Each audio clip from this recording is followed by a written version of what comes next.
どうも、ベイベットチャンネルです。本日は、サムライセーバーとレベルビットの可能性を100回戦で徹底検証してみた。11月2日に発売されたサムライセーバー 270L。みんなはもう購入しただろうか。ブレードには遠心力で開閉する可動式の刃が2枚あり、この小刀で連続攻撃ができるようになっている。次にレベルビットは3段階の段差がついた独特な形状をしており、外周ではエクストリームラインに乗るような大きい動きをして、中段でも比較的大きい旋回運動で攻撃し、内側ではポイントビットのような持久モードになるというアタック系ビットに分類されてはいるが、シュート角度で使い分けられるバランス系ビットに近い特徴を持っている。しかし、軸先が太く16枚ギアということもあり、バランス系ビットよりは攻撃力が高い印象だ。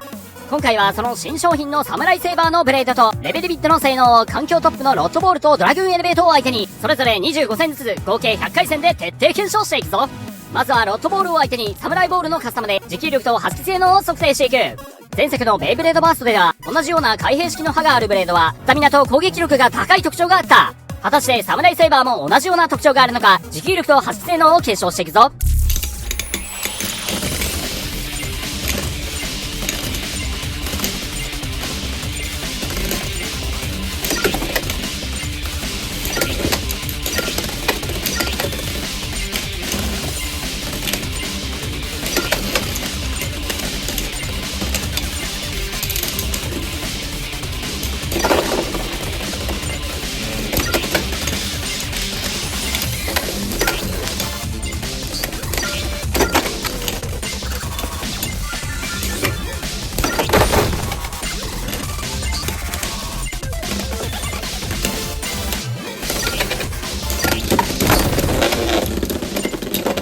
25戦やってみた結果、攻撃面では、トータル弾き回数は13回、1秒あたりの弾き回数は 0.01 回、持久面ではスピン勝利数は2回、平均スピンタイムは 47.12 秒という結果となった。次はドラグーン E を相手に送り合い対戦について検証していく。ロッドボール戦では、この小刀によって衝撃が緩和され、異様な弾き性能の低さが判明した。対ドラグーン E 戦ではこの特徴で相手からの回転吸収を防ぎ、純粋なスタミナ勝負に持ち込める可能性が高いのではないかと期待しているぞ。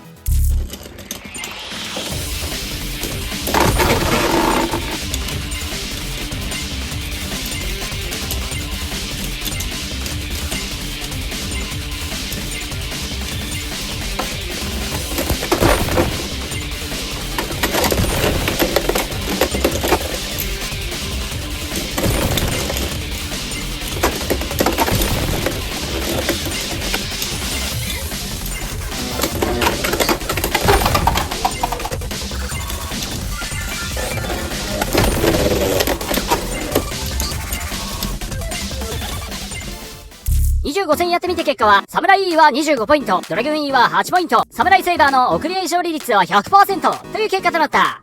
続いてはレベルビットの検証を進めていく。レベルビットは太い軸先と16枚ギアということで、アクセルビットのような攻撃的なイメージを持っているブレーダーも多いと思うが、ポイントビットのようにシュート角度で動きを制御しやすいビットになっている。さらにビット先端はエレベートビットと似た形状で送り合いに持ち込める可能性があり、シャフト径が太いことからエレベートビットの弱点であるバーストへの耐性も高くなっている。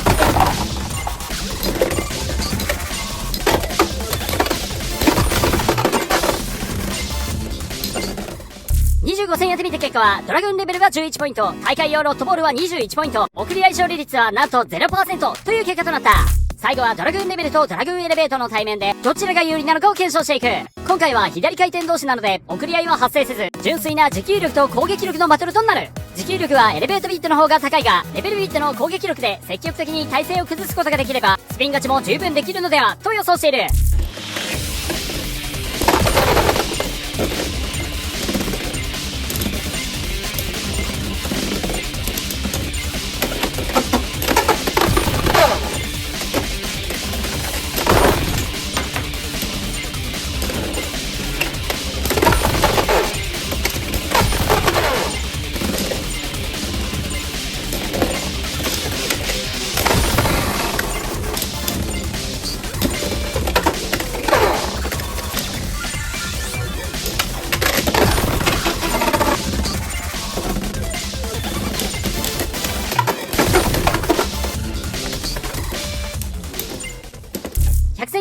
結果、サムライセーバーのブレード性能は平均スピンタイムが 47.12 秒ということで、比較的高い持久力を持ち、弾き性能についてはトータル弾き回数が13回、1秒あたりの弾き回数は 0.01 回ということで、ウィザードロットの 0.03 回を下回る最も低い弾き性能だと判明した。まず持久力については、全ブレードの中では上位に入るスタミナであるが、大会では持久力が格上のウィザードロットやシルバーウルフの採用率が高いため、単純なスタミナカスタムでデッキに採用した場合、3分の2の確率で対面不利の状況が発生してしまうため注意が必要だ。次に、弾き性能については、現状最も低い 0.01 という値になっており、この2枚の小刀がダンパーのように衝撃を緩和し、メインブレードの接触回数が少なかったのが大きな要因だろう。送り合い体制については、エレベートビット同士であれば、今回の検証の25戦では 100% 送り合いで勝つことができたので、ドラグーインの対策カスタムとしてデッキに採用するのもありかもしれない。ということで、サムライセーバーのブレード性能は、環境トップクラスとまではいかないが、比較的高いスタミナ、弾かれにくいブレード、送り合い体制の高さという面白い特徴を持っているので、カスタム次第で活躍するチャンスは十分にあるブレードだと感じた。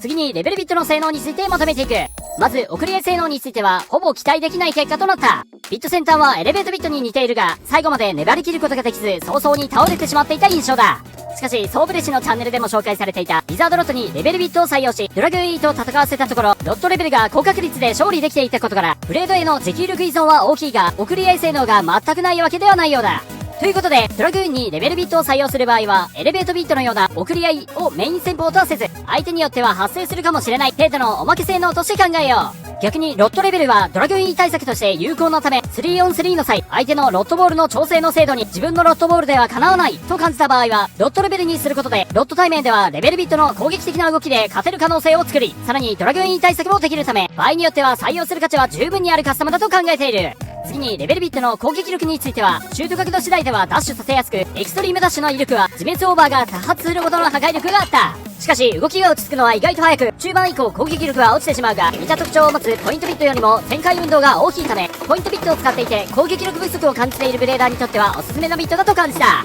最後にレベルビットの持久力については、ポイントビットのように持久モードがあり、エレベートビットほどではないが姿勢保持能力もあるということで、アタックタイプが相手の場合は十分スピン勝ちを狙えるほどのスタミナは持ち合わせていることが分かった。シュートの内訳については、相手の方がスタミナが高いカスタムの場合は、フラットに近いシュートで積極的に攻撃でき、自分の方がスタミナが高いカスタムの場合は、あえて深めに角度をつけてシュートすることで、相手の攻撃を面受けしつつ、序盤の不用意なダッシュを防ぎ、体勢が起き上がってくる頃にはちょうど持久モードになるというように、状況によって戦術を変えられるとてもいいビットだと感じた。ぜひみんなのレベルビットのカスタムもコメント欄で共有してくれ。ではチャンネル登録コメントでみんなのリクエストも待ってるぜ。次の動画でまた会おう。アディオス。